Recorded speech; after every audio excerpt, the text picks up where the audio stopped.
तो ये दिवाली मेला है, ये दिवाली फंक्शन पे ऑर्गेनाइज हो रहा है। यहाँ पे आपको हरियाणवी संस्कृति की झांकी दिखने वाली है। ये वेस्ट वाटर ट्रीटमेंट प्लांट है, ये ट्रिग्नोमेट्रिक रेशियो टेबल है।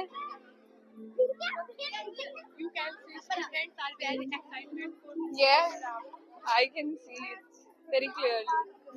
यहाँ पे देखो बच्चे आए हुए हैं प्रोजेक्ट देखने के लिए।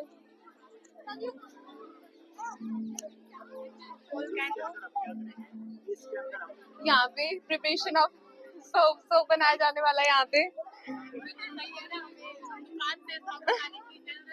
बिल्कुल, डिटोल लक्स आपको जो भी चाहिए सब बन जाएगा यहाँ पे।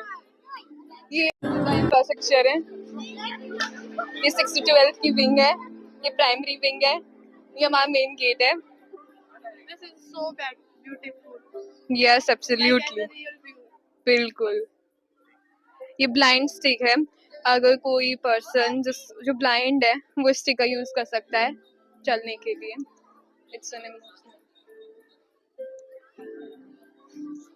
यहाँ पे आप अपने फीडबैक्स लिख सकते हैं, फीडबैक कॉर्नर है। आपको जो कुछ भी लिखना हो यहाँ पे आप लिख सकते हैं। आपको हमारा मेला कैसा लगा, कुछ कमियां लगी तो आप हमें बताइए प्लीज। यहाँ पे आप फोटो खिंचवा सकते हैं।